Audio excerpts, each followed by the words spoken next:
What's up? Ghost Fictions is here, and we're back again. This is the part 3 of a story where Issei was the grandson of the god of the devil Satan. But before we start, please consider subscribe to the channel and give this video a like. Don't forget to check the description for more information. Now, let's get into part 3. What was that? Riaz exclaimed as she saw a visage of hell in the distance.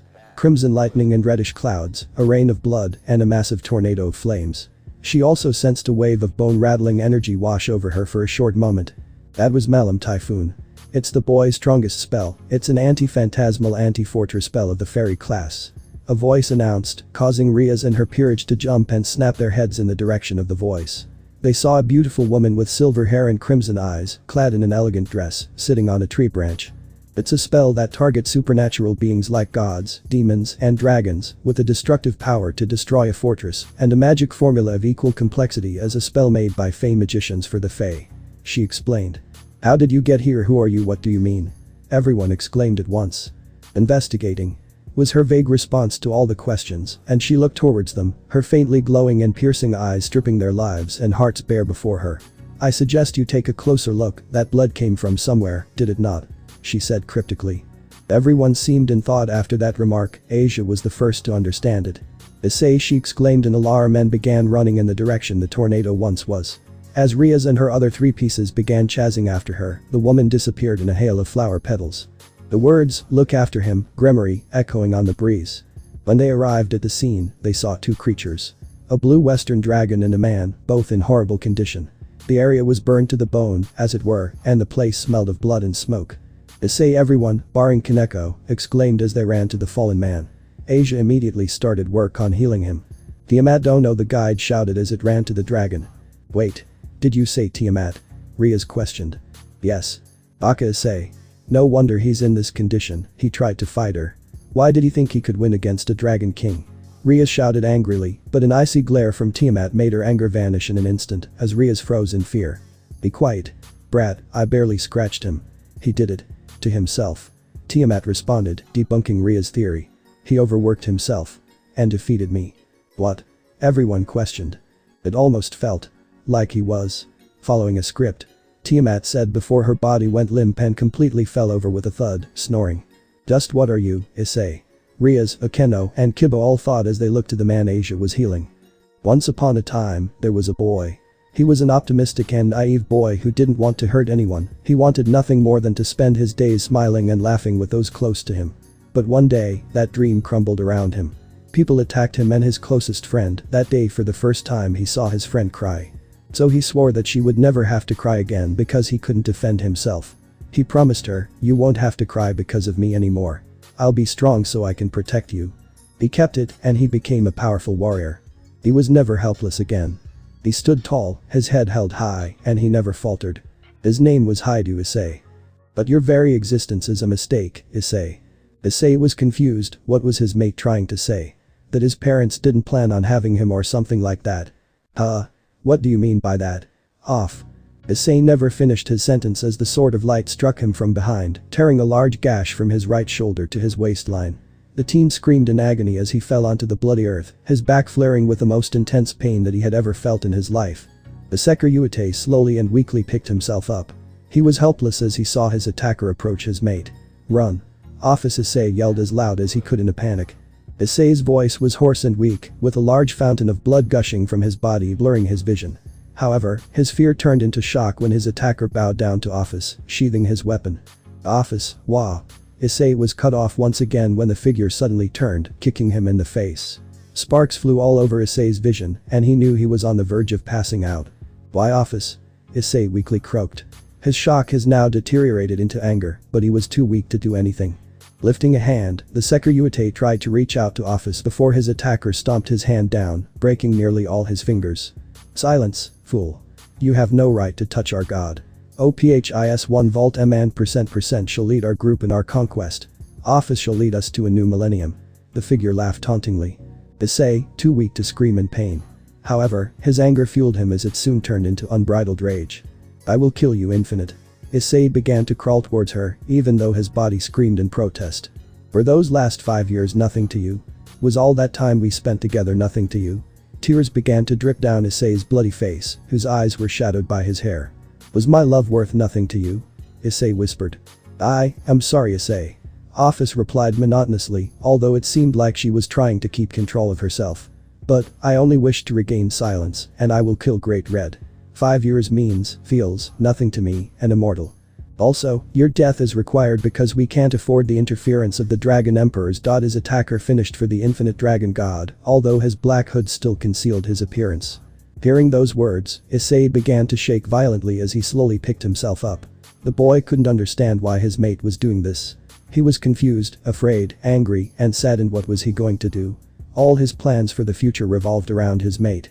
What point was there in living? The boy gritted his teeth and looked up, his eyes flashing an ominous green, even as tears overflowed them. However, Office remained in position, unperturbed by the sudden burst of power from her former mate. Lend me the strength to kill, grandfather. Partner, you can't do this. You can't defeat Office, and especially when she is with a high-level faction member. She's too powerful for you alone. Let's just escape while we have the chance. Braid pleaded. However, the dragon's words did not reach the teenager, who had already given in to the grief in his heart. A sudden explosion of power ensued, neon green light blowing away the corpses before a vermilion inferno enveloped Issei. The Chaos Brigade member growled as he activated his sword again, preparing for the fight ahead. Office. What is this power? Office remained emotionless and stoic as she watched Issei's power spike exponentially. This is the Juggernaut Drive, the strongest and last resort of the Dragon Emperors. It is also his 10th time using it. But there is something different. The crimson aura finally faded, revealing a fully armored Issei that had orbs of yellowish green light surrounding him. Crying voices of different pitches filled the battlefield, unnerving the figure. Who shall awaken? It's beginning. Yes, it looks like it's going to start. Beady eyes gleamed a fearsome and luminous green, as if signaling the beginning of a demonic possession. The heavenly dragon who stole the principle of domination from God. Issei said as his voice distorted, fusing with that of Drake, as his helmet grew larger and took on the shape of a dragon's head. Complete with a mouth. It has always been this way. That is correct, always and forever. His arms bulked up and gained spikes along them. The joints being re-angled. His fingers taking on the form of claws as his hands bulked up massively. I destroy the infinite. And fret over the dream. His feet and legs grew massive, claws being present on 3 toes and his knees facing backwards. What the world desires. What the world rejects. Large skeletal wings grew out of his back, with many green lights along the skeleton. I shall become the red dragon, demonic god of domination. His torso bulked up massively, smoke coming from the mouth and nostrils as a furnace now existed within the juggernaut. Has always been power. Has always been love. No matter the times, you always choose the path to ruin. He spread his wings, crimson energy filling the void between the bones, as the gems along his body glue a bright green. And drown you in the depths of crimson purgatory. He spoke in a voice closer to that of a dragon than a human, and with a mighty roar to the heavens, the transformation was complete. Juggernaut Drive. The boosted gear announced, signifying that the chance to run had passed. The heavenly dragon of domination had arrived. The crimson beast set its haunting gaze on Office and the Chaos Brigade member, roaring. How can he still have so much power with those injuries? Cursing, the figure charged up a sphere of light and hurled it at the dragon, who just lunged right through it utterly unfazed and bit into the figure. Shaking its head violently, the dragon threw its prey into the air and discharged a laser from its mouth, completely disintegrating it. Issei. The girl felt something slide down her cheek as the dragon set its sights on her. She conjured a black phantasmal snake in her hand and threw it. It impacted the red dragon's aura, and after around a millisecond, it had gone through both aura and armor, hitting the one inside. Issei groaned as he regained consciousness, slowly opening one eye. The Prince of Devils was powerless and tired as he saw Office slowly approach him. Lifting a finger, she pointed it at his face. I'll make sure. One day I will finish you. Infinite. Calmly, Office shot another black snake at his head. Issei only remembered more agonizing pain before he blacked out, although it wasn't the physical pain that had hurt him the most.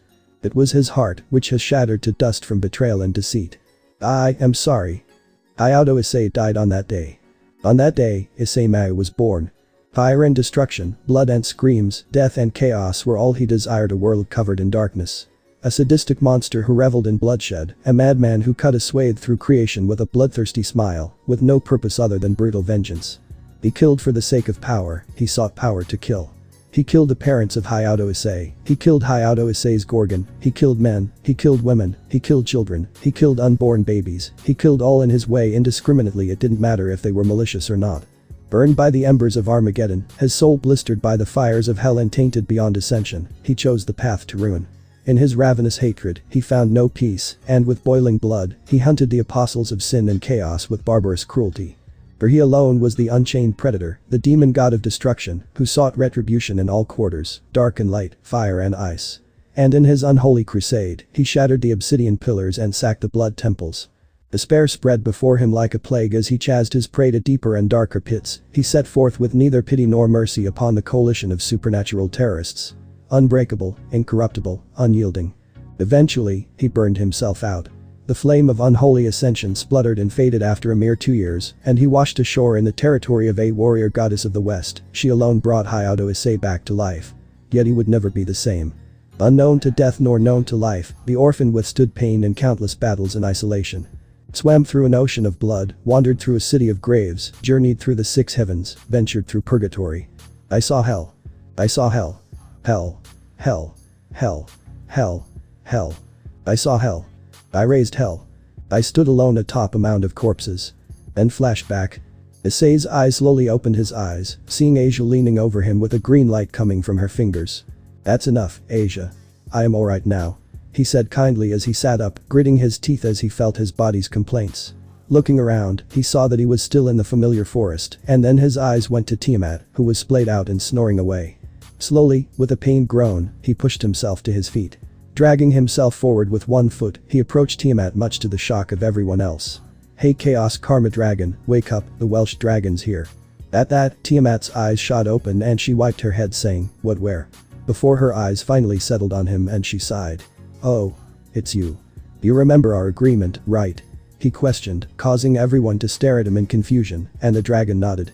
Smirking, Issei carved a magic circle into the ground with lightning before drawing some blood from his left hand. I, Haidu Issei, call upon the Chaos Karma Dragon, sign this contract with blood and swear allegiance to me. Issei chanted, exuding an aura of strength and dominance even in his weakened state. I, Tiamat of the 5 Dragon Kings, hereby swear, we shall be all that is good on Gaia. We shan't be sinful, at thine bid, we shall slay all evils of the world. We shall be thy sword and shield for thou art mine master. The Dragon Queen said as she bit her tongue and spat the blood out, not quite able to move. Well, I'll be. The apprentice familiar master uttered. Good, all signed and sealed. Issei responded with a chuckle. Now, allow me to offer you health as recompense for your misery. The large green magic circle appeared under Issei. It started to spin, magical energy of a crimson color began to flow and converge around Issei as he chanted rapidly, speaking multiple simultaneous incantations. The night sky turned to day and back in rapid succession over and over, plants and flowers beginning to bloom to life around them. The mystical light flowing into both Issei and Tiamat. Everyone was in awe of the spectacle, looking as though it were torn from a fairy tale, and they stared utterly bewitched at the display of arcane prowess. Issei's power began to grow back to its normal levels as Tiamat's healing factor exploded, her wounds healing at an almost super cancerous pace, even for a dragon, as her mana yield exceeded her limit and her body was desperate to burn off the excess energy before she exploded. In the span of a few seconds, Issei and Tiamat were both fully restored. And then it was over, the energy dissipating on the wind as the circle vanished. Slowly, Issei turned to face the Grimoire Peerage, or, more specifically, a blonde ex-nun. Hey, Asia, did you find what you were looking for? Hi. She exclaimed happily as a sprite dragon appeared on her shoulder. Issei smiled as he closed his eyes. That's good.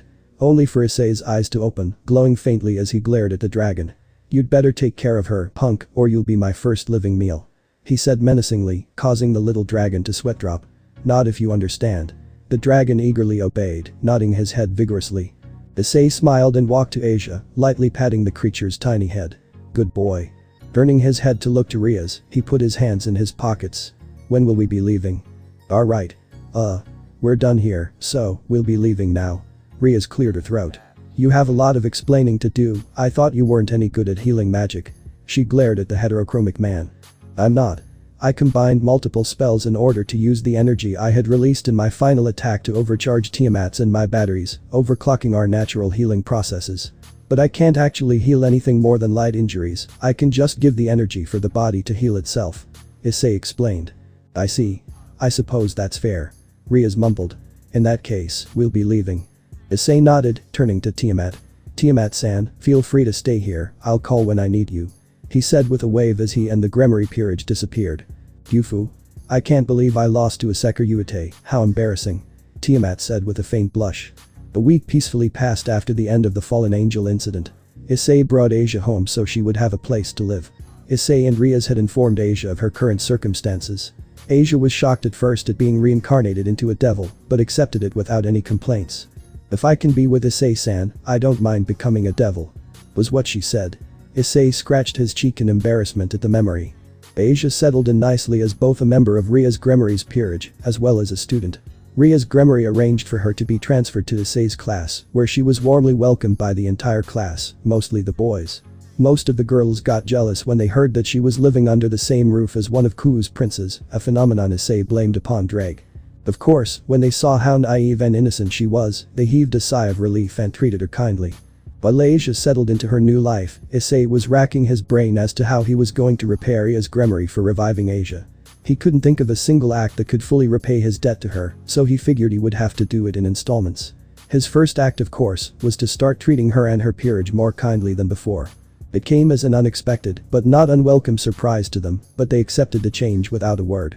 And right now, that was why he was walking to their clubroom, a cake he had baked in hand. Asia, as well as the rest of Riaz's peerage, had been called to the clubroom earlier, something about Gremory clan business. Issei stopped when he neared the old school building.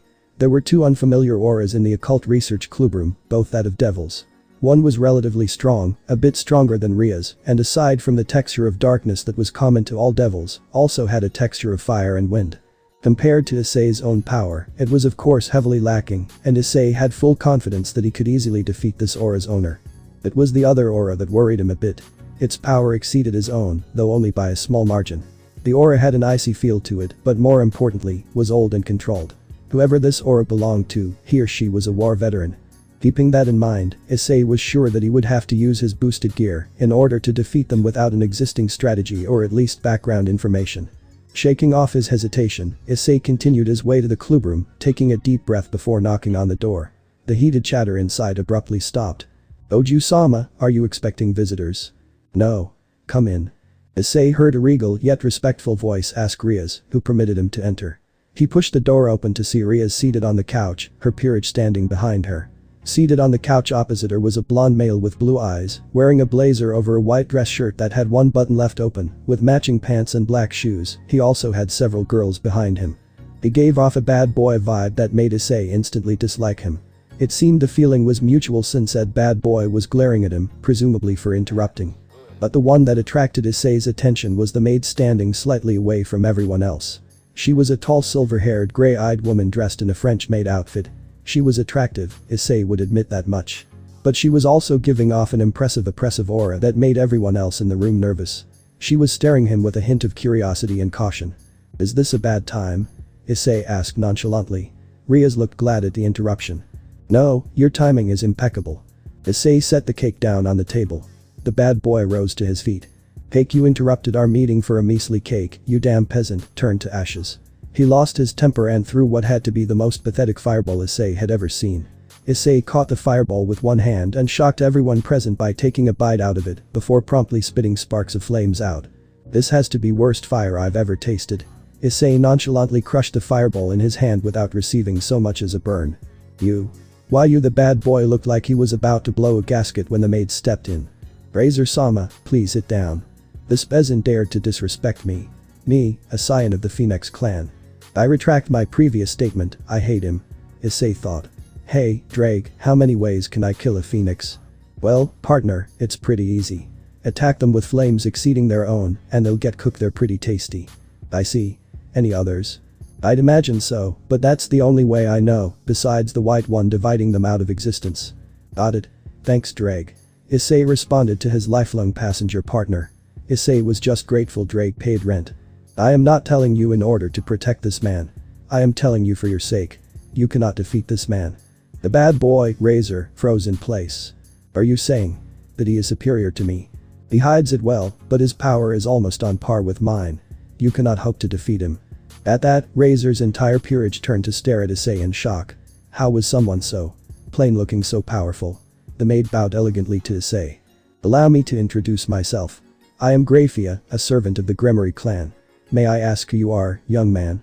Issei bowed back. I am Haidu Issei, a Shinto demigod.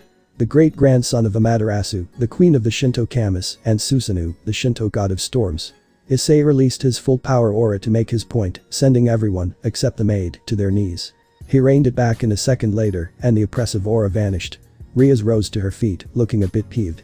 I've been trying to figure out who you were for the past year, and you tell Grafia when she asks you.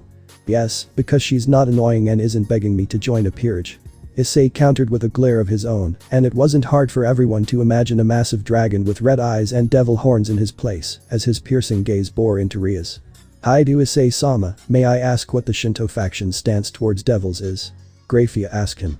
Had it been just a few minutes ago, I would have said neutral.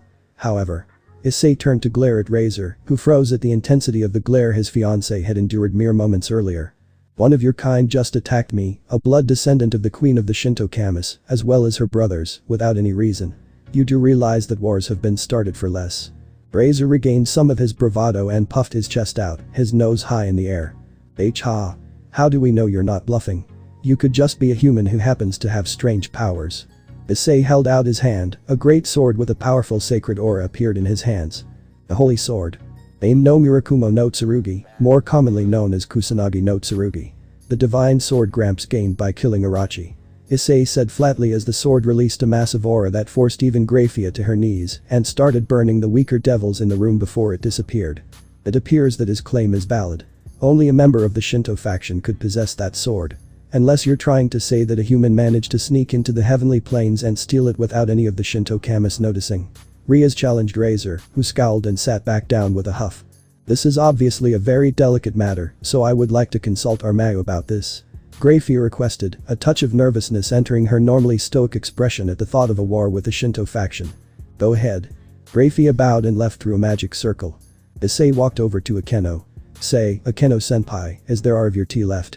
He asked. Yes, there is still some in the pot, but it's already gotten cold. I can brew new tea for you, if you'd like. Issei glanced over at Razor for a moment and a small smirk pulled at his lips. No need for that, I'll take it cold. Akeno wanted to say something, but at seeing his expression, she remained silent and gave the tea to her cowhide. Chuckling, Issei walked over to Razor and sat the cup on his head. After a few seconds Issei picked up the cup and took a sip. Ah, Akeno-senpai's tea really is the best. He said, causing almost everyone in the room to giggle or snort in amusement, while Razor fumed even more. Issei sat down in an unoccupied chair and sipped the tea while waiting. Rias, her peerage and Razor, stared at him in apprehension. After a few moments of silence, Issei spoke. Gremory, who's the punk? Razor bristled at the insult, but did not make a move. Despite his arrogance, he was well aware that he might have instigated a war against the Shinto faction, and that it would likely end in the devil's defeat, and so did not wish to aggravate the situation any further. He's my fiancé, unfortunately. Rias spat the word fiancé with as much venom as she could muster. I'm guessing you aren't too happy about this arrangement. Of course not, I'd rather die than marry this pig. Rias surprised even Issei with her vehemence. Issei's eyes narrowed, wheels turning in his mind as he filed that information away. Then, the magic circle lit up and Grafia appeared in a flash of light, but this time she was not alone. Appearing behind her in another flash of light was a taller, male version of Rias Gremory, dressed in armor and ceremonial robes. His eyes turned to regard Issei. You're Haidu Issei-kun, correct? Pleased to meet you, I am Surzich's Lucifer, one of the four mass. So you're one of my targets. You're Surzich's, the devil who surpassed grandfather, are you? Issei thought as he looked at Surzich's, perceiving the world in a much slower state than normal. His sister had called this condition God time or something like that. It was basically when he used his brain's advanced processing power for conscious use. Though Surzich's definitely was strong and had a mind for tactics, and could likely be quite sly and manipulative should a situation call for it, Issei couldn't help but notice signs of mental weaknesses. Despite that, however, he is obviously not a Lucifer by blood. I doubt Uncle is pleased. More than that, Surzich's hasn't reached his summit yet. I could probably win if I used that, or even any of my trump cards, and Juggernaut Drive would make him Dragon Kibble. He does indeed deserve his title, however, I can only imagine how much more horrifying he would be if he had a sacred gear grandfather and Obeson forbid a longinus. Issei finished his mental evaluation of Surzich's, though he didn't show any outward signs of making such an evaluation at all. He certainly didn't voice his thoughts. Likewise. Though, I didn't expect to meet one of the legendary super devils so soon. Oh, so the Shinto faction has heard of me? Of course. Surzich's Gremory, Ajuka Astaroth, and Rizavam Livan Lucifer, the three super devils whose full power can rival even gods. Though you and Ajuka Astaroth are enemies with Rizavam Livan Lucifer, there was a chance that the three of you might unite to defend the underworld if the Shinto faction were to invade, which is why even after the Great War, the Shinto faction was reluctant to attack the weakened three factions. Ah, so you were just bluffing after all. Razor sneered, but Surzich's silenced him. No, Razor-kun, he said, reluctant, not unable, meaning they still had confidence they could win if they attacked us. That's right. The Shinto kamists dislike unnecessary bloodshed. If we were to clash with the three super devils, the Shinto faction would still win, but there would be countless casualties on both sides. However, this does not mean we will not go to war. One of you just attacked a member of the Shinto faction without a good reason. I'm sure that you're aware that if the Shinto faction declared war against you, heaven and the fallen angels wouldn't hesitate to join us. More than half of the 72 pillars are already gone. And what's more, we have a dragon emperor and a dragon king on our side. Issei said. I'm sure you understand now, even if the three super devils were to unite against us, you would still lose. Surzich's nodded after regaining his composure. They're quite right. The devils cannot afford another war, especially not with a faction with multiple gods. And it's unlikely Rizavam would help us. That man is only interested in whatever benefits him, which a war with the Shinto faction is most definitely not. Is there anything we can offer you to prevent a war? Issei crossed his arms as the gears in his mind began to go into overdrive. I understand that the devils are on their last legs, and that arranged marriages are a way to keep them strong and alive. Still, as much as I'd love to watch that retired brat be miserable, even I'm reluctant to let her get sold off to that sleazy swine who'd see her as little more than a trophy. And then there's Akeno. If I'm to judge by her affinity for lightning, there's a strong possibility that she's related to BETRAYAL. And considering the Akatori seems to be a shameless pervert, judging by his little harem and how they all seem to fulfill a fetish in one form or another, she'll likely end up as a sex pet. I can imagine how the lightning of God would react to one of his relatives being reduced to a sex slave. One could almost imagine numbers and symbols appearing in Issei's eyes as his mind processed the information and situation at a speed comparable to a supercomputer. And then there's Kaneko. If he's a lolicon, he might sexually abuse her. And if he's not, he might keep her in the hopes she'll grow up to be attractive in order to fulfill some kind of catril fetish, or he may sell her off to a master who is even worse. Or just kill her. And then there's Kiba. Him being the only guy in the peerage puts him at a great risk compared to everyone else, and he's the one I have the most respect for. Kiba is my apprentice, and I have no guarantee that troublesome Yakitori will treat him well. As a matter of fact, it's likely Kiba will end up being some sort of slave to a woman in Razor's family. Assuming Kiba isn't outright killed. And that swine seems the type who wouldn't have a problem having Kiba humiliated and tortured by being forcibly conditioned into some kind of feud or trap. And as his master, I cannot allow him to be put at that sort of risk. And then there's Asia. The most innocent and helpless of the group. I don't even want to think about what that cur would do with her to her. Not to mention that I just saved her. There's no way in all 9 hells that I'd allow my decision to save her to be mocked like that. So there's really only one option here. The gears in Issei's head finally slowed down, and everyone could imagine steam coming from his ears and nose as he looked back to Surzich's. The battle with the punk over there. Issei nodded his head towards Razor, who suddenly looked nervous. I see. And the rules. A free-for-all match between myself and the punk, and anyone can help either side, but only in accordance to the normal rating game rules, a week from tomorrow. I don't want it to be a total massacre. The Akatori and his harem can even bring all the tiers they have in stock, if they want. Very well. Surzich's Sama. Razor-kun, well, you might be my future brother-in-law, your actions might have doomed us. If all it takes is your pride or life to prevent a war we cannot hope to win, that's a sacrifice I'm willing to make. I'm sure your family would understand. Surzich's voice turned very cold as he eyed Razor with a hint of disdain. But, more importantly, Surzich's turned back to Issei. This battle would definitely be beneficial for the devils whether or not Razor-kun wins, however, I do not see any merit for the Shinto faction. If you were to invade, your territory would expand, and you would be in a good position to attack heaven and the fallen angels as well.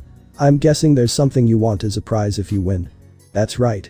When I win, I would like you to dissolve the engagement between your little sister and the punk. Excuse me? Surzich's raised an eyebrow at the unexpected words. I owe your sister a favor, and it's clear that she does not want to be married to the punk, not that I can blame her. This is my way of repaying her. I see. Very well. If you win, I'll dissolve the engagement between Riaz and Razor-kun. Surzich's Sama, you can't. Razor-kun, I will not tolerate another word of this matter from you. I will protect my citizens, and if your pride must be trampled for that, so be it. Issei Hayato-kun, is it fine if we conduct the duel in the underworld? Fine with me, I leave the arrangement to you. Now get the Akatori out of my country. Issei said as his eyes flashed dangerously.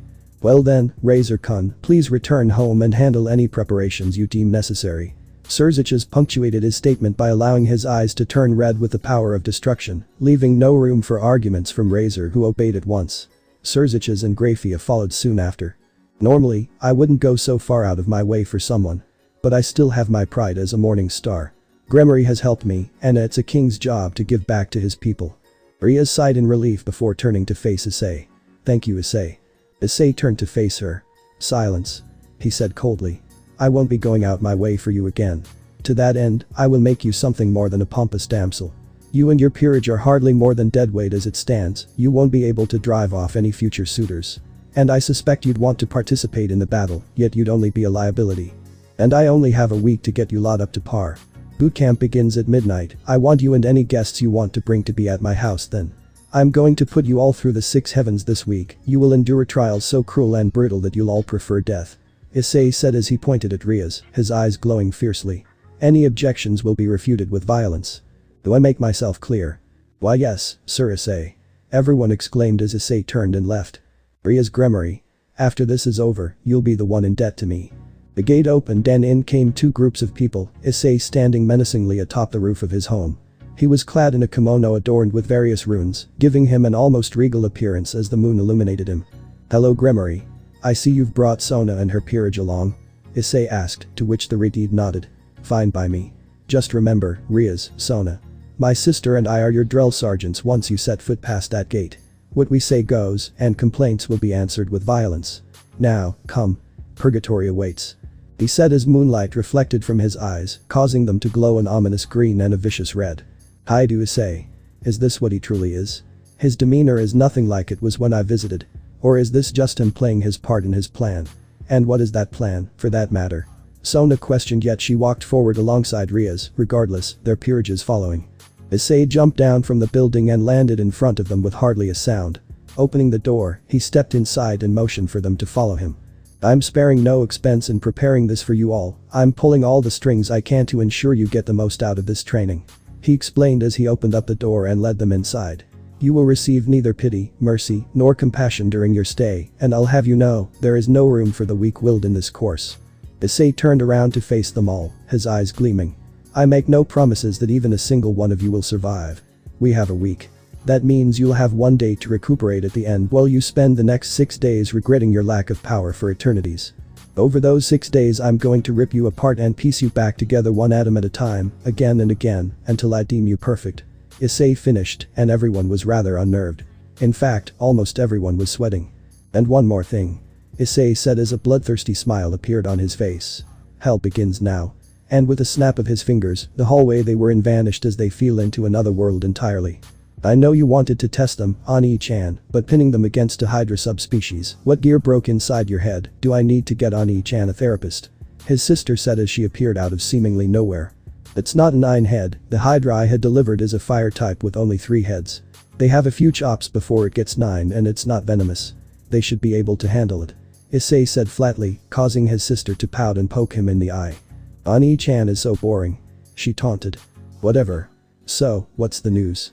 Can Raijin, Bishamontan, and Karakami make it? Hi. Your loving Amato persuaded them all, meow. She chirped happily, bouncing on the tips of her toes despite there being no ground beneath them. What about Shishu? Shiva? Azrael? Issei questioned with a raised eyebrow. Your busty Violette-sensei said she was too busy. And Shivadeva is babysitting Indradeva.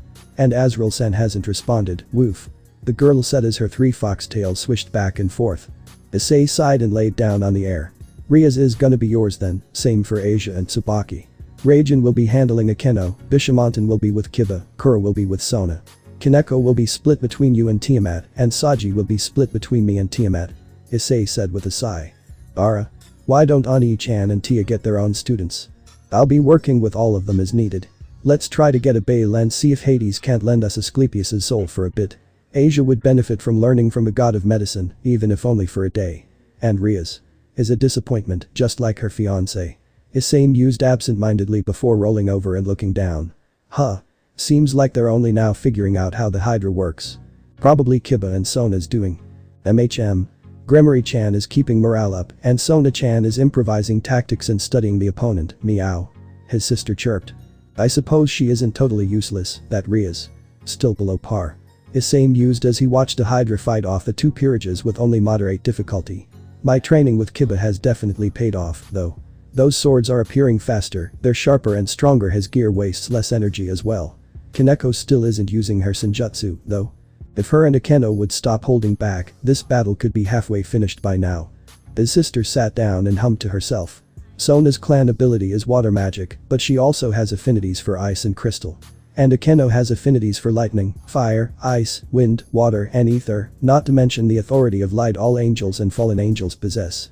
She said as her eyes glowed a transcendent silver, allowing her to perceive the truth of the world around her.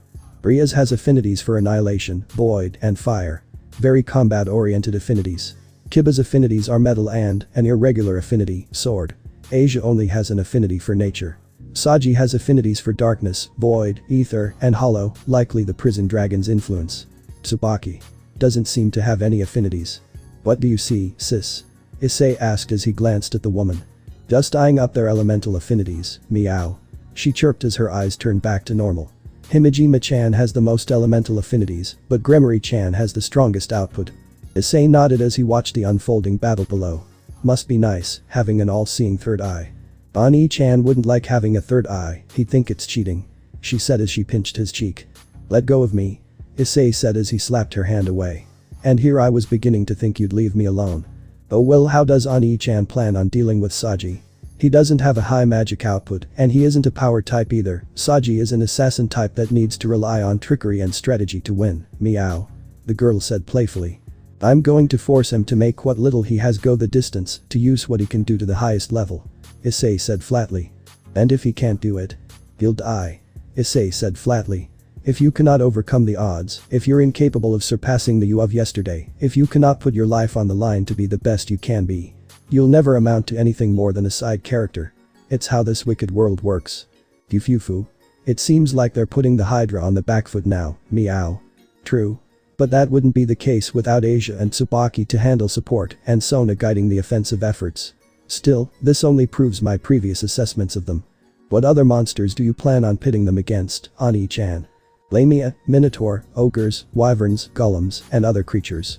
Beasts that are dangerous enough that our apprentices are at genuine risk of death, but not so overpowering that they cannot be overcame. Issei answered. So your goal is to have them grow how you did, through grueling trials and brutal training. Fufu. Very well, I will serve Ani-chan with all I have, meow. She said while saluting her sibling. No one had any idea what was happening. Issei had told us that hell had begun, and the next thing we knew we were all falling. What's happening? Saji-san yelled out. I don't know. But you exclaimed. Yet, we soon saw what it was we were falling towards and our jaws dropped. That's an entire world, Sona-san shouted in alarm, stuttering a little. It seemed even the student council president was thrown for a loop. Everyone, use your wings. Sona commanded, and everyone obeyed. It only slowed us down, we were still going to hit the ground harder than we would like. Sona-san bit her nail a little in frustration.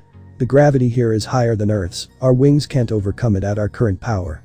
I didn't account for all these harsh factors. Ambient mana, 0.01%. Atmospheric pressure, 40%. Oxygen levels, 10%. Gravity, 100 meters per second per second. That was over 10 times Earth's gravity. And the atmospheric pressure was low, and so was the oxygen level. And with the almost absent mana in the environment, we'd only be able to use our own reserves. Haidu-sensei wasn't exaggerating, we really could die if we're not careful. I exclaimed, flapping my wings as hard and fast as possible, already feeling myself becoming winded. By my calculations, we only have about 9 seconds. Brace for impact. Sona-san shouted as the ground neared. And I felt my bones rattle as I impacted the ground, pain shooting through my entire body. Yet it seemed we wouldn't be allowed to get our bearings as a thunderous roar shook the environment around us and a massive beast emerged from the cave. 3 draconic herds, 3 serpent-like necks, and 3 serpentine tails. All attached to a reptilian behemoth that stood on 4 legs, each with razor-sharp claws on 3 to 4 toes. And bioluminescent purple, beady eyes stared at us with obvious maliciousness. It was a hydra. And then one of its heads snapped towards Kaneko, the other practically projectile vomiting an acid-coated and superheated boulder, and the middle one discharged a stream of flames. We could hardly react in time, but I did react. And with a demonic sword, I cleaved through the head that targeted Kaneko, cutting it off. Butcho attempted to meet the street of flames with her power of destruction, yet the flames managed to overpower her beam and force her to jump back and hastily cast a barrier. Diba-kun. What are you doing? Tsubaki-san said in alarm, and only then did it dawn on me. If it was a hydra, then. 2 more heads are growing. Kaneko said in a mostly flat tone. This will be difficult. None of us knew how right she truly was. Issei sat above the sky, peering down at the peerages battling with the hydra below, a brunette woman sitting beside him. Can't believe you used a hydra as an entrance exam. She bellowed, cackling. I know what I'm doing. This is no different from how I learned when I was their age. Issei responded. No wonder he was able to beat me. To him, a regular workout is a life and death affair. Tiamat thought to herself with a grin. So, let me get this straight, we're going to be training them. And you want us to make it hard enough that we could kill them, but hold back enough that they have a chance? Tiamat questioned. That's right. Issei confirmed with a nod of his head. Well, it looks like they've won. Let's go down and bring them up to speed. Issei said as he stood up, and both he and his familiar disappeared in a burst of sparks. And they materialized in the world beneath them in a flash of crimson lightning. Everyone was startled as Issei appeared in front of them, his eyes as hard and focused as when they last saw him. Haidu, what's going on? What is this place? Sona questioned with narrowed eyes. Congratulations, you passed the entrance exam. Issei entirely ignored Sona. The fact you survived means you are worth our time. Issei said, his voice easily carrying and reaching everyone's ears. That was the entrance exam? Was everyone's collective thought as they sweat-dropped. You will each be assigned to an instructor who will be the one responsible for training you during your stay. You will receive 2 meals a day, one immediately after waking up and another just before bed. You are permitted a 4-hour rest period each day, which may be used to bathe, sleep, or otherwise relax. The rest of the day will be grueling and non-stop training, and your continued existence is not guaranteed. Your minds, bodies, and spirits will be pushed to their limit, and you will be forced to operate far beyond it if you want to live. Issei announced, looking at no one in particular as he stood straight. Without further ado, let us begin. Swiftly running the necessary calculations in his head, Issei cast a spell into a higher dimension. His left arm released a pulse of crimson energy that went beyond the illusory world and signaled to those he'd requested that class had started. Lightning crashed down, revealing a demonic deity and a wolf of pure lightning. A flurry of snow revealed a fairly large dragon, and from a cyclone of sakura petals emerged a girl in a kimono with half-black half-white hair and 5 fox tails.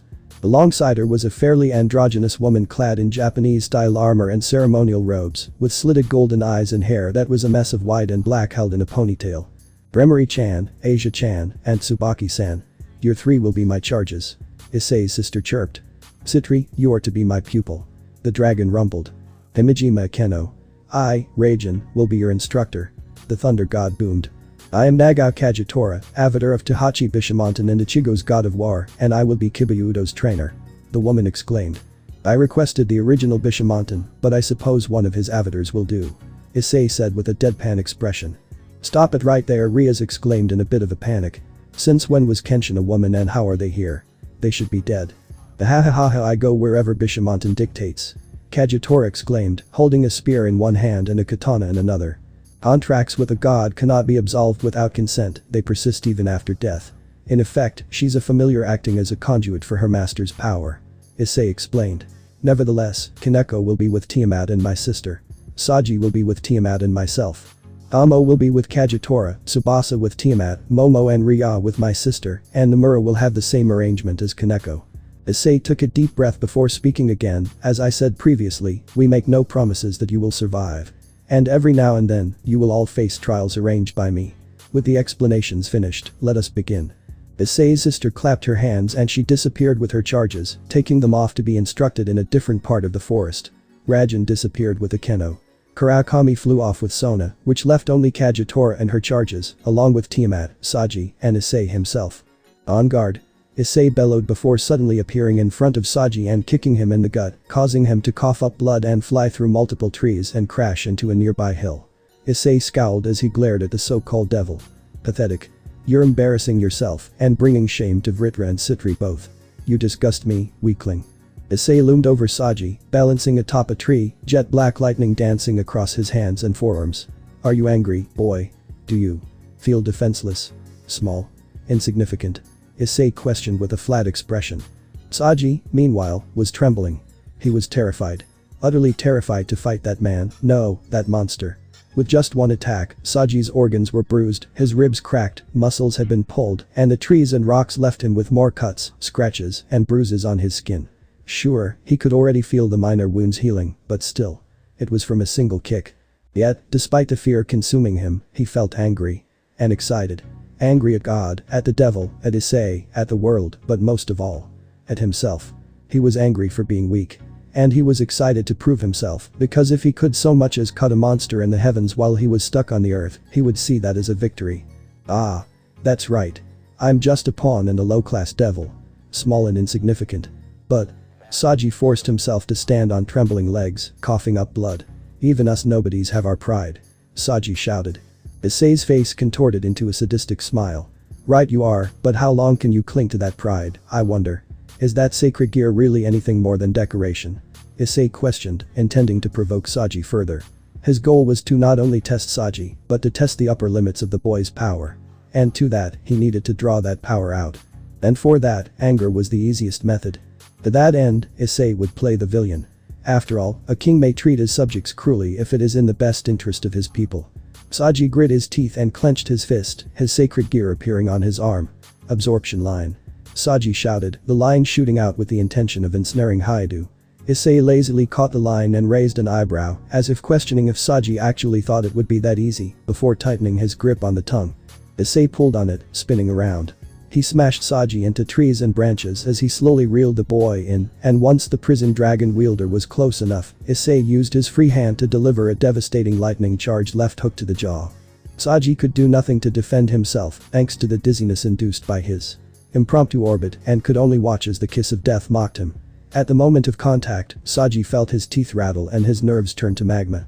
An explosion of plasma, of electrical energy, was released with Saji's face as ground zero. He was catapulted, first by the fist and then by the explosion, and found himself paralyzed as he flew through the air.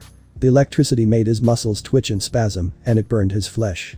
He found himself covered in a mild sunburn and suffering a second-degree burn on his jaw. Issei dropped the line as it snapped, potentially to disappear or perhaps to become litter in the forest, and sent lightning out with his right hand. Near instantly, the bolt struck Saji and shocked him even more. After around 6 seconds, Issei stopped shocking the juvenile dragon and let him suffer in the dirt. Issei teleported to Saji, looking down at him. Pathetic. Is this really all the power a servant of a demon pillar has? Though you may wield only a small piece, nothing compared to the real thing, you're still far below par. You are one who has inherited part of the power and spirit of a dragon king, you should be your master's equal in terms of power, if not a superior. Issei ridiculed, scoffing. You were supposed to be a dragon, and instead you're only a worm. No doubt your master regrets enlisting something so pathetic, something incapable of being any use to her. Issei kicked Saji in the ribs, rolling him over before stepping on his head and forcing his face into the dirt. You're unworthy of those evil pieces, a waste of the gift Citri gave you. Saji growled in anger. He'd never felt so humiliated or frustrated before. And Haidu's words cut deep, they targeted his pride. His pride as a man, as a dragon. Was there really nothing he could do? Ah, I know. Maybe you should try being an avenger. Would it help if I killed your master? How about your family? Would you become strong for them? Issei inquired, his voice dripping with sadism and bloodlust. Of course, Issei had no intention of deliberately killing them, but Saji didn't know that now, did he? Saji's eyes snapped open and his eyes narrowed to pinpricks. Damn you, Haidu, leave. Saji's voice was strained as he dug his fingers into the ground and pushed with all his might, his body quaking and threatening to shake itself to pieces. My family. Out of this. Saji managed to push himself up enough that he could readjust his center of gravity again and let himself flip forward, kicking Issei in the back of the head. Issei allowed Saji to strike him, the man needed some esteem in order to keep fighting. He couldn't completely dash his hopes. As a result, Issei ended up face planting into a tree. Saji sat up, rubbing his neck. Ow, ow, ow. Damn, thought my neck was gonna snap. Saji grumbled before glaring at Issei. However, he decided to try something. Promotion. Rook. Saji was relieved when it worked, it would give him the chance to survive long enough to figure something out. Saji would have chosen queen, but while the queen could do everything lower ranks could, it didn't take them to the same extreme as the normal pieces. A queen wasn't as durable or strong as a rook, nor as fast as a knight. Saji needed survivability at this point, not speed or magic power, or a balance of all three. Alright, now I have a chance. Saji cheered as Issei pushed himself off the tree and turned around. Is that what you think? Foolish boy. The chinks in your armor already exist, promotion doesn't heal wounds. It's not hard to break a bone that's already fractured. Issei responded with a sadistic smile. But very well, if you wish to continue suffering so, I will make yours more long and cruel than you can imagine. Issei dashed toward Saji, lightning crackling over his hands, and began to bombard Saji with punches and kicks with no particular target. This time, however, Saji crossed his arms and legs to minimize the damage. Yes, it stung, but it wasn't crippling pain. And while the lightning was painful and made him numb and caused spasms, he was able to generally control his limbs. Saji waited for an opening for what, to him, was a mind-numbing eternity despite being under a minute in reality. At a point where Issei's balance was off and neither arm was in a position to defend, Saji quickly sent a knee into his assailant's gut. In an effort to capitalize on the opening, Saji headbutted Haidu and led into a shoulder bash. The result was him tackling Haidu to the ground. However, Saji stumbled himself and fell before he could pin his so-called trainer. However, Saji wasn't one to let a potential opportunity slip away so easily. Absorption line.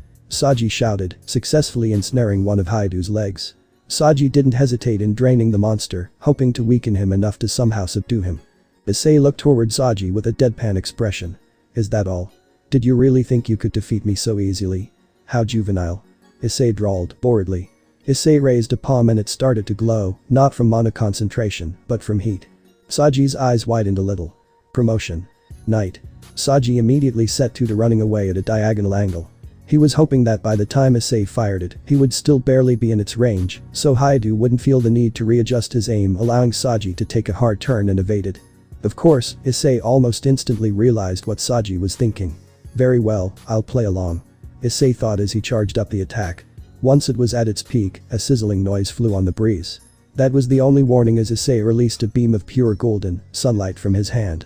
The moment Saji heard the sizzling, he immediately shifted his course by around 45 degrees to the right and ran as fast as he could. Half a second later, Saji felt extreme heat wash over him. Daring to glance back, Saji saw a brilliant laser just 30 centimeters behind him. To spare his retina, Saji closed his eyes and turned away. Damn. I can't do anything to hurt him. Am I really so weak that I can do nothing? Saji bit his lip and shouted. Promotion. Queen. Knights had speed but lacked strength and endurance, a rook had strength and endurance but lacked momentum. A queen had all three. That was Saji's best bet if he was going to prove his pride was warranted. Turning around and using the trees and bushes as cover, Saji ran towards where Hayato was last. He hoped to get the drop on his enemy and land a single punch to the eye at full strength, full speed, full force. If he managed that, maybe. Just maybe, he'd give Haidu a black eye. Issei, meanwhile, was standing still and pondering what to do next. It seems that his fear has yet to give way to anger. He isn't fighting with the intent to kill. More than that, someone blinded by rage wouldn't be hiding. It seems I need to provoke him more. With his decision made, Issei waited on his prey.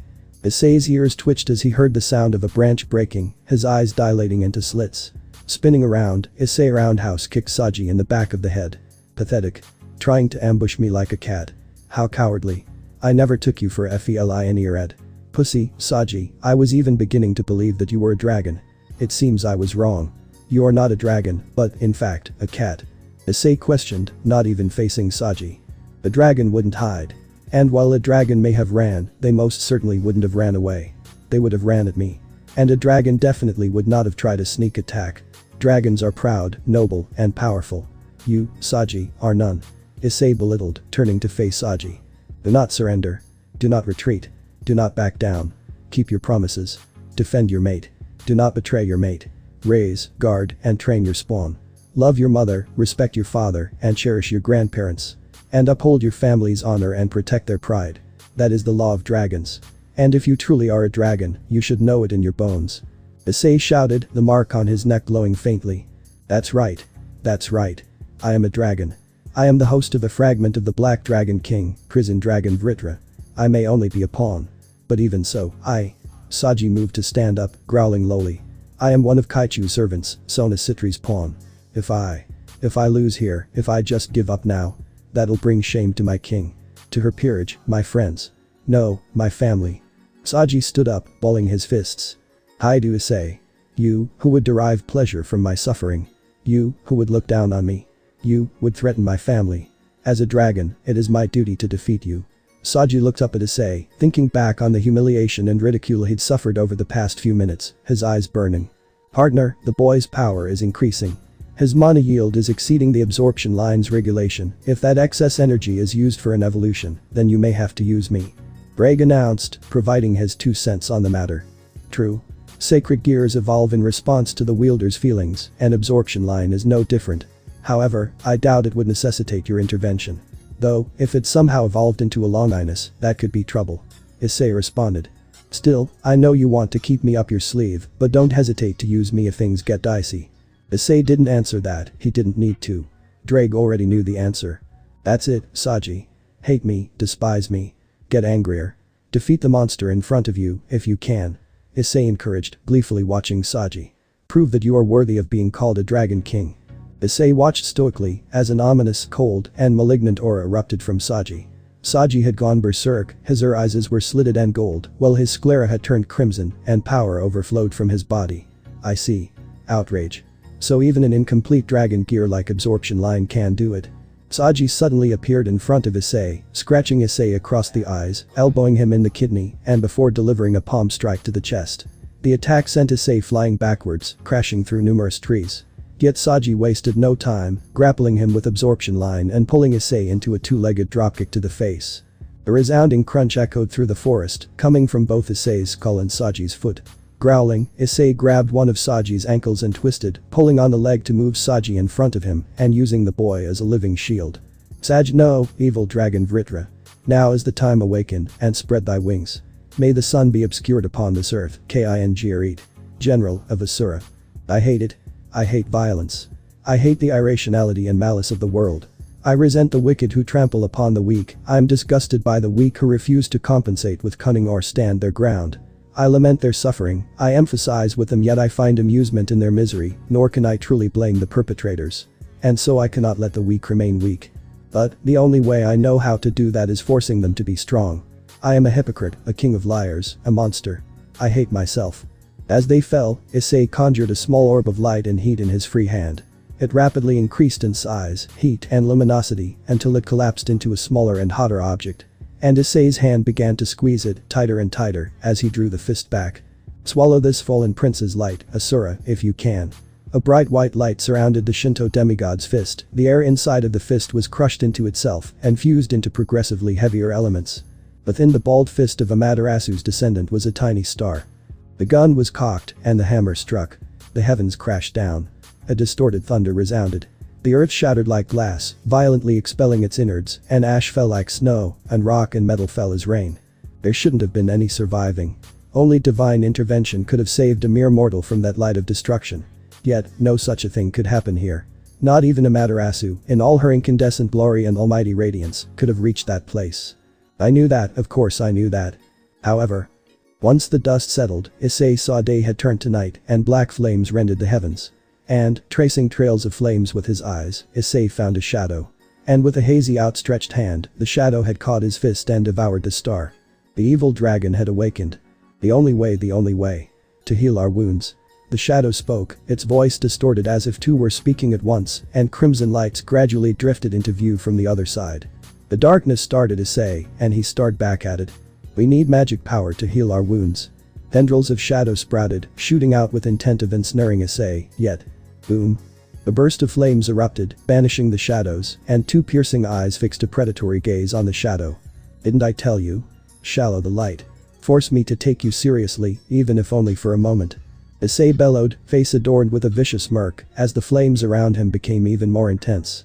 The shadow swung an arm at him, the spectral limb stretching out and growing, as it tried to whip or grab the demigod, yet it too dissolved in the flames. Weak. The guttural howl erupted from the shadow as it grew a replacement arm, the crimson light shining brighter. Even when acting as a nest for grudges and curses, you're still weak. You can do better than that, right? You'll die otherwise. Issei produced multiple orbs of light and crystallized them, crafting the balls into harpoons and aiming them at the shadow. I'll burn through that veil of lies and eviscerate your flesh.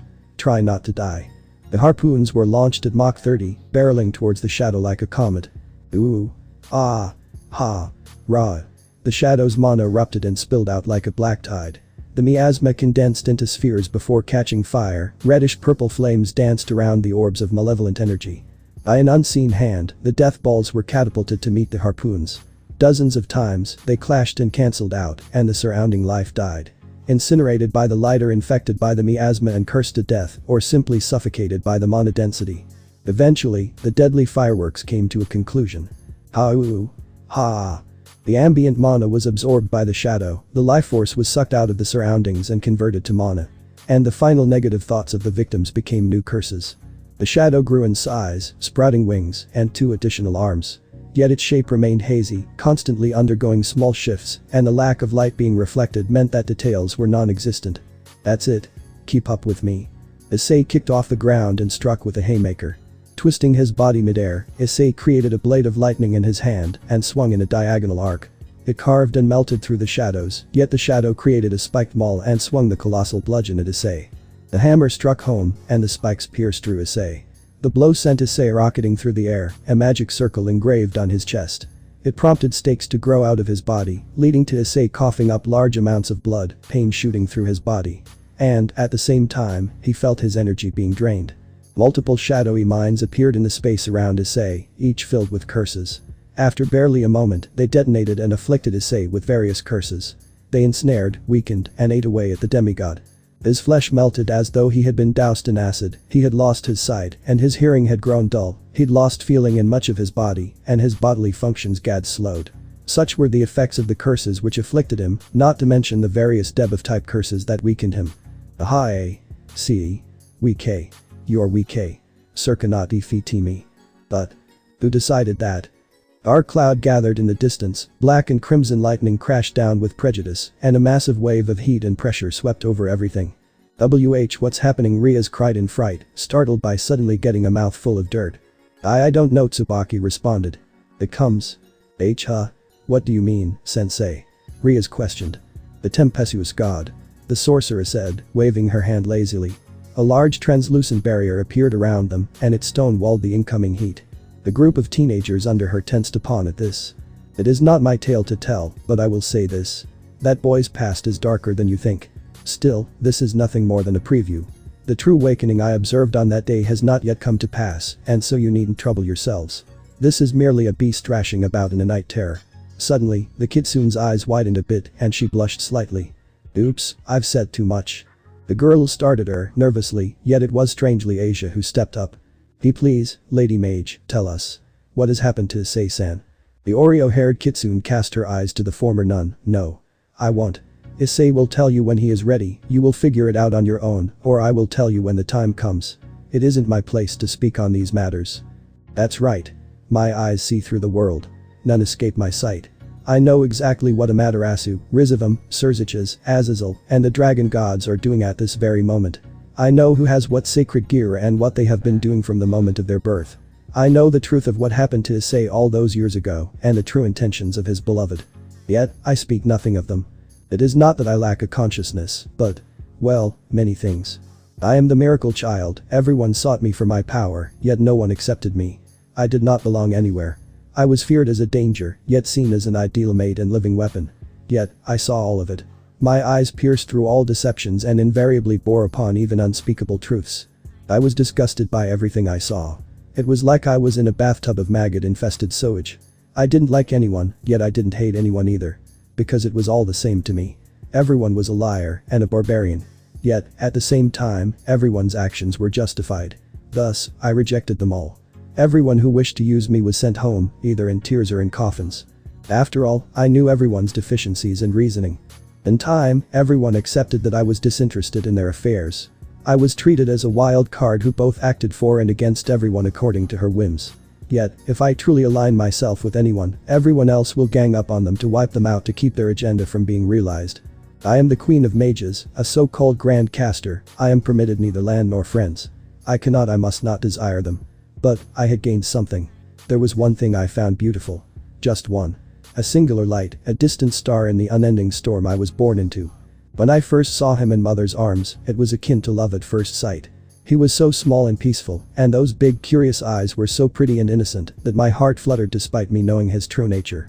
I couldn't bring myself to kill him like I planned. I don't know if it was maternal instincts or a side effect of boosted gear, but I just wanted to dote on him the second I saw him. Even if I cannot be proud of anything as a goddess, even if I cannot be thankful for anything as a woman, I want to be in one Ichan he can be proud of. But that can't happen. Because I cannot be a proper one Ichan to him. I have to play the aloof neutral magician, or else I'll lose him. I don't want to let go, I don't want him to disappear. I didn't have the heart to kill him, even when he was a threat to creation. Yet, I didn't want him to become a monster, so I sealed him. At the same time, I don't want to lie to him anymore, but he'll go mad if I tell him the truth about the betrayal. But if I do nothing, all I can do is delay the inevitable, and he'll die miserable anyway. I don't want him to hate me, so I can't run away with him now. What am I supposed to do? Why can't I see a happy ending? Why is he not able to get a happy ending, but everyone else is? It's not fair, damn it. I have all the power in the world, but I can't even give my own brother a happy ending. I'm a goddess who can't even answer her own little brother's lone prayer. Issei, my precious little brother. Please, forgive me for being such a worthless sister. Gremory-chan, you read this book. It's Art of War, something you need because you're an airhead. Iridied tried to retort, but the goddess completely ignored her. Asia-chan, you keep practicing fluorokinesis. Tsubaki-san, you focus on perfecting the Imyauji and Hijutsu I taught you. Hi, sensei. I'll work on teaching Tsubaki-san numerology and runecraft next. Gremory, though, I'll teach her pyromancy. As for Asia, I think she could branch out to animal communication. Good. You're doing good, Kaneko. You're picking up Bajikwan rather easily. Thank you. Kaneko said simply, before trying to sweep out Tiamat's legs only to get a kick to the chin. But, you're still too slow for me. Tiamat said before pulling Kaneko back up and chucking her in the air, turning into her dragon form and taking off with Kaneko on her back. I think that's enough for today, though. It's time for that broken lady to have her turn. Ahahaha. Kagetora laughed almost manically as she parried a swordstrike from Kiba, simultaneously backstepping and taking a swing at Kiba's neck with her spear. You're wide open. He barely managed to dodge in time, but took the opportunity to sweep her legs out from under her and struck her in the gut with the hilt of his sword. Scary. Kagetora-san is scary. Kagetora swung a different weapon, creating a wave of flames. Don't dare underestimate me, boy. I have eyes in the back of your head. In that instant, she was coming down from above and attempting to bisect him with her spear. Ah. No wonder she's called Dragon of Ichigo. She'd easily be on par with an ultimate class devil if she got serious. Diba thought in fright, rolling forward and kicking the warrior goddess in the back. Sword birth. Kagetora twirled like a ballerina, using her katana to slice through the swords as they erupted from the ground. Swapping her spear for an Ajinata, she went for a home run swing that sent a torrent of holy light Kiba's way. You're cold, like ice, yet like water you ebb and flow, adapting to the circumstances. I cannot help but find humor in your possession of such traits, Citri-san. The dragon spoke as it sat down in a manner similar to a dog, looking upon Sona as she attempted to create dagger out of ice, to little avail. Something that Karakami found odd, as she had an affinity for ice. Was she too used to water magic? If so, then, maybe. Citri, try manipulating water into the shape and steadily lowering its temperature. It worked. Sona questioned, blinking rather owlishly. As I suspected, you are far too accustomed to water magic. You are used to manipulating fluid, rather than solids. Bekeno. Lightning is electricity, the flowing of electrons. Imagine that flow like a web of strings, and the lightning like spiders racing across it. Now, let the sparks fly. Bekeno did just that, the lightning around her being a rough phallus shape. Go to horny jail. Arakuma. Raijin roared as he whacked her over the head. Ha! Kiba roared, bringing his blade down on Kagetora's backside. Only for her to summon a greatsword and reach around with one hand, using to shield her slim and petite body. Spinning on her heel, she smacked him across the face with the flat of the blade, and he flew into a tree. Only losers announced themselves before attacking. I didn't realize Kiba-sen was such a loser. She said, unimpressed, her greatswords tipped directly in front of Kiba's right eye. But. The warrior goddess smiled as her sword disappeared. The oppressive aura she was emitting vanishing into the void along with it. That look in your eyes.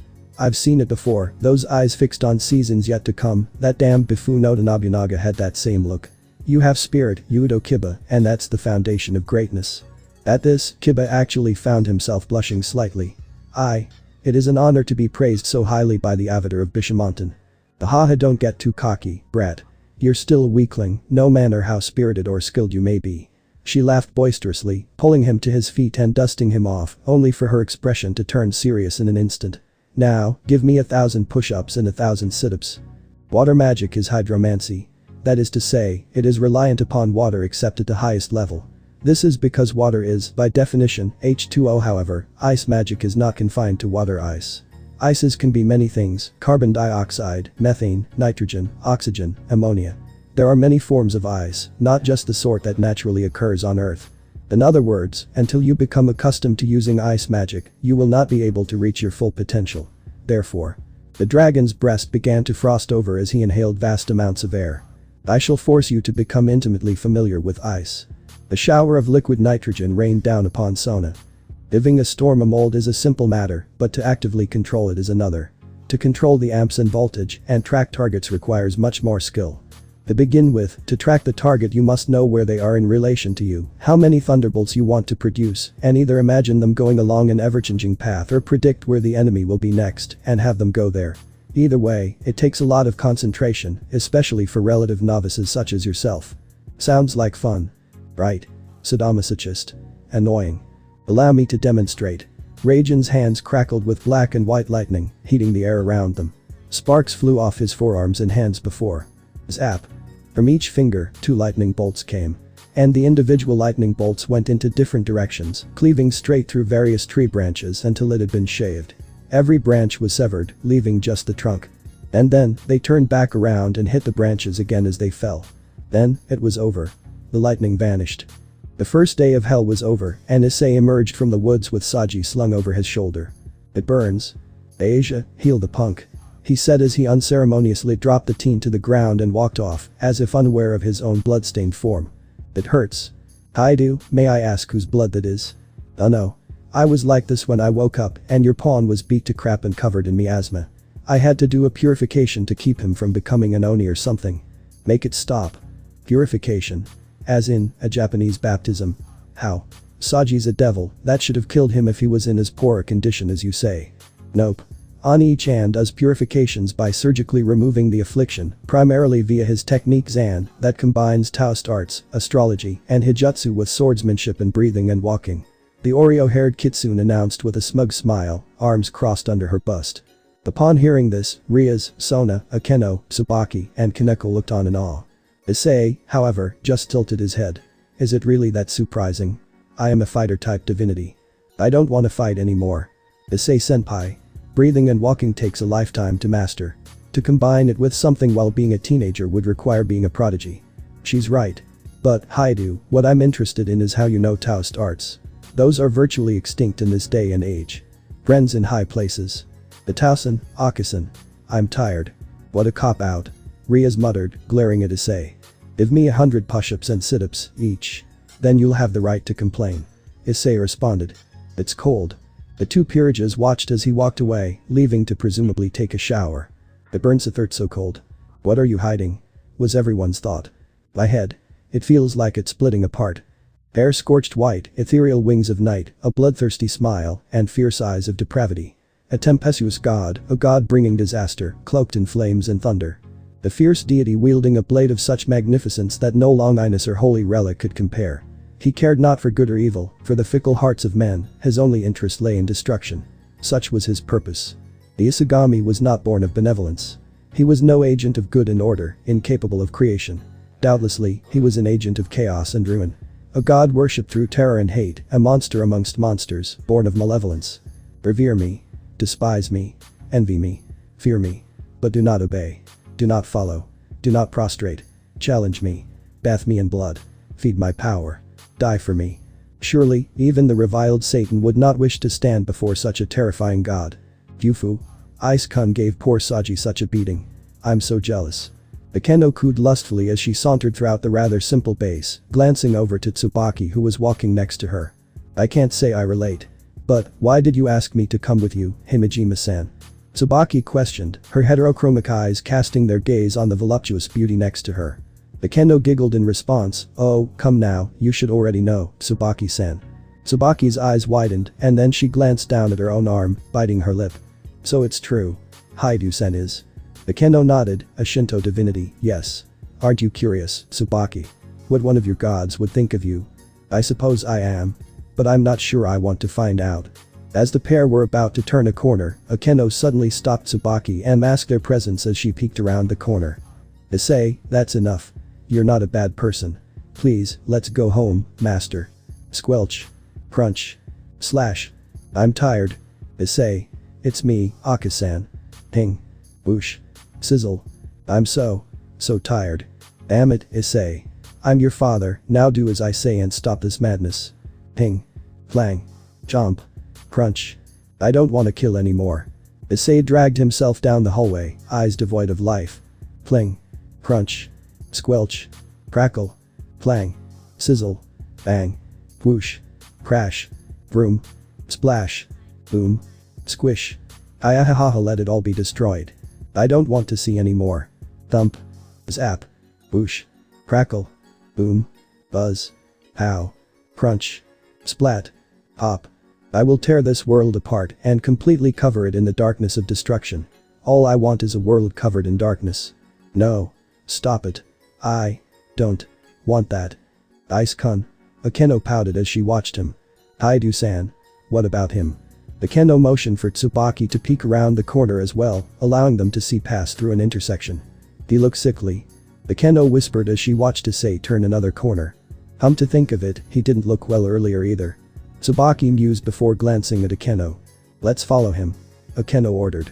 Tsubaki reluctantly nodded and the pair briskly jogged over to the next corner, but as they reached it, someone else walked out in front of them. Hineko. Akeno and Tsubaki questioned as the young girl's eyes were narrowed and she sported a grim expression, her body tense, akin to a cat stalking a mouse. Hineko didn't say anything. What are you doing? Akeno questioned. Stalking. Hineko responded in a hushed voice, never taking her eyes off of Issei. Akeno, Kaneko, and Tsubaki tailed Issei from a distance with Kaneko leading the way, her eyes remaining glued to Issei even when he was out of sight. Issei-senpai Ice-kun Haidu-san, what's wrong? They each thought as they stalked him. When he entered a room, Kaneko abruptly broke into a silent run as she reached the doorway in shockingly little time. Whether she realized it or not, Kaneko had exploited her Nekashu heritage to accomplish such a feat.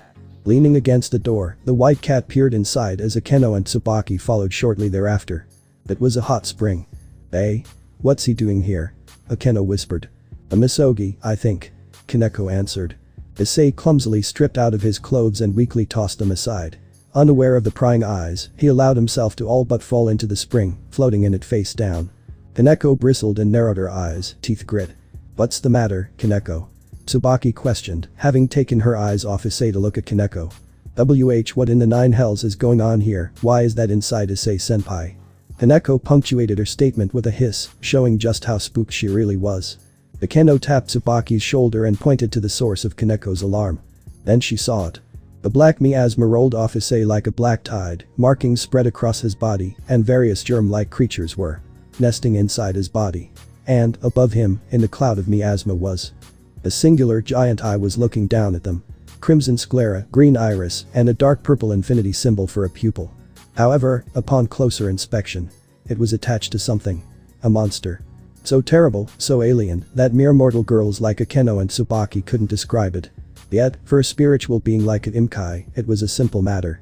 The colossal beast. Scales blacker than even the darkest cave. Protruding from a writhing mass of tentacles were the limbs of at least a dozen animals. Sporting 13 wings and 10 horns, 9 tails, and 7 heads adorned in 7 crowns. Though only one head possessed an eye, the beast had countless serpentine eyes of various sizes across its body. And, etched into its black heart was a mark. 666. An evil spirit. Tsubaki whispered. While she couldn't make sense of what she was looking at, she knew perfectly well what it was. And so did Akeno. That thing is this what Ice-kun exorcised from Saji? This is bad. All three teens turned pale, at both the potential implications and at the repercussions. From the other side of the spring, the soft splashing of water echoed as a person's silhouette appeared in the steam and miasma. There you go, again, Issei, accepting the burdens of others while hogging your own. Honestly, what am I going to do with you? It was a woman, dressed in a kimono that only reached mid-thigh and had hair that was easily a meter long in a high ponytail. Let me guess, you provoking Saji backfired and some old grudges and absorption line possessed him, it reminded you of the wars, and now your mind's all scrambled, right? The woman had drawn close enough for her features to be mated. and, to the girl's shock, she was.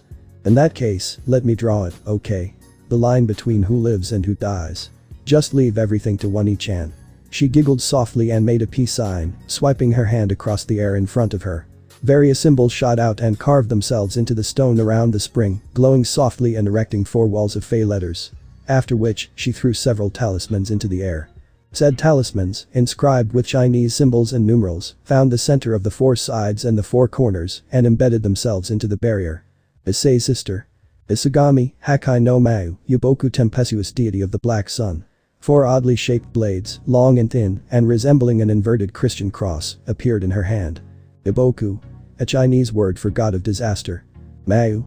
Is ice kun.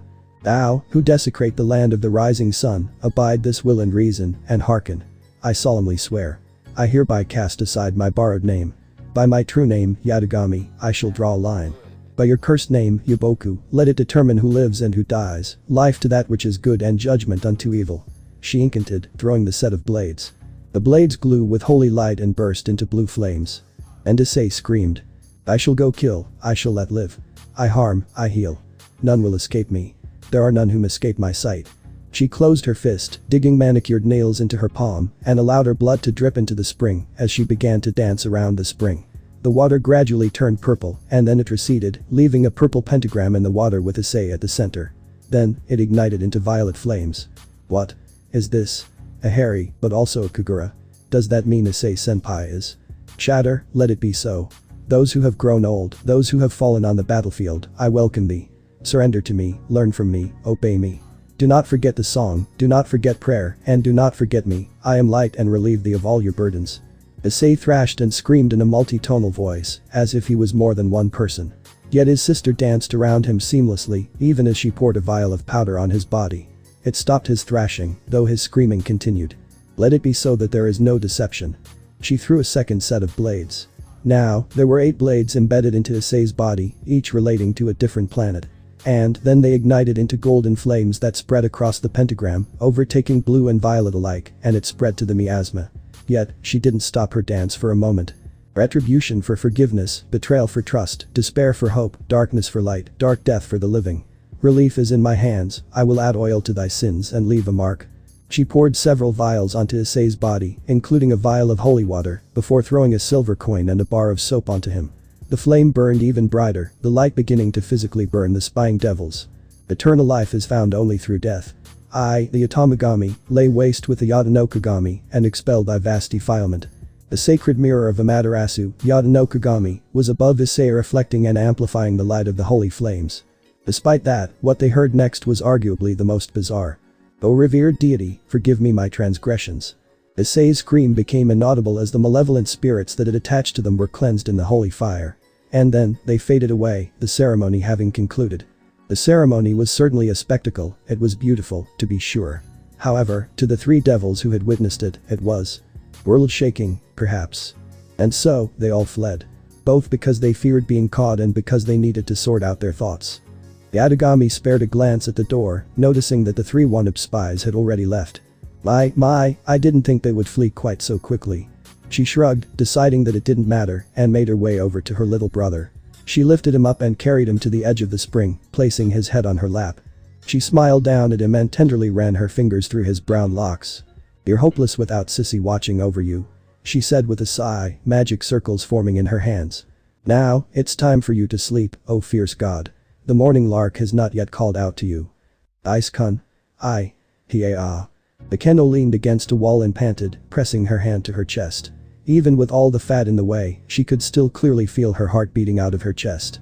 She dreaded to think of what her blood pressure must be at the moment.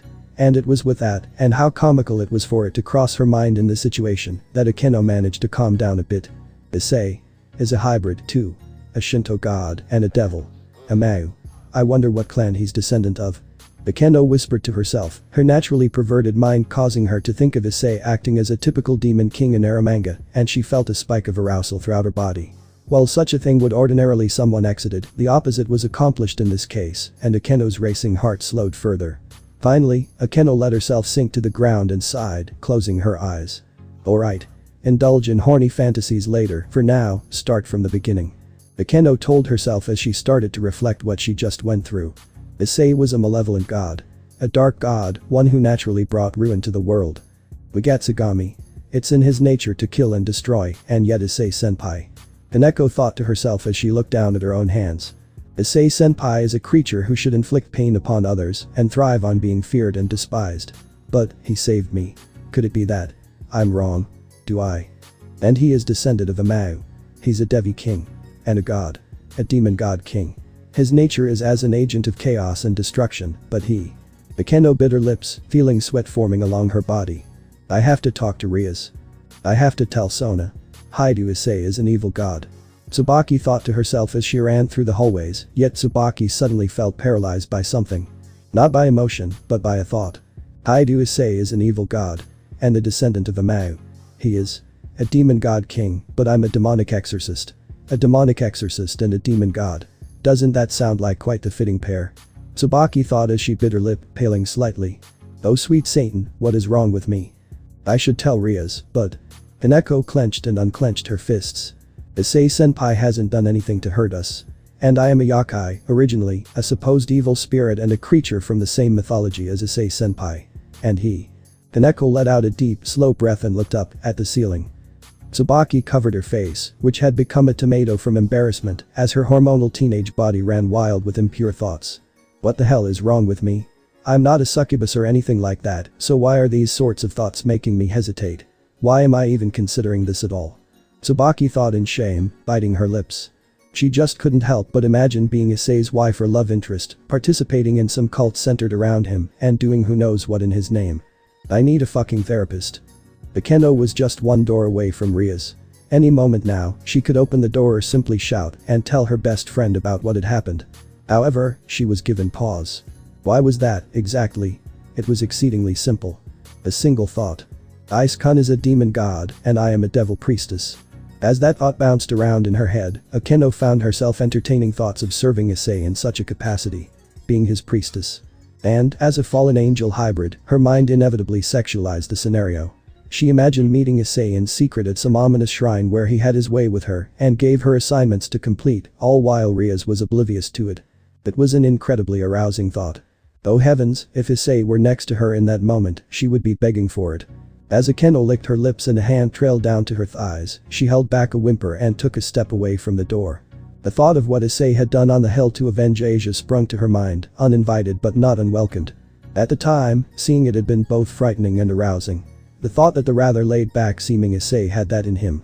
Needless to say, she had imagined him dominating her. But also, she had imagined helping him during that massacre as well, yet another arousing thought.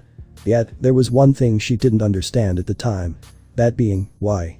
Why was he capable of such ruthlessness or willing to do such a thing? Now she knew. If I can draw that nature out, even for a moment, would he do things to me? Would Ice-kun claim me? Would he force me to worship him? And then there was the thought of her and Asia having their roles switched. Of Akeno being the one Issei had avenged and then allowed to live with him. And it made her heart race, butterflies appearing in her stomach. Oh dear. I want him. It was with that admission that Akeno made her decision. If she told Rias about Issei, any chance Akeno had with him would disappear. She. Forgive me, Rias. But I just can't help following my own desires this time. Akeno mentally told herself before she rushed off to find a secluded area. As for the reason, well. That's it guys. Thanks for watching and supporting us. See you in the next part.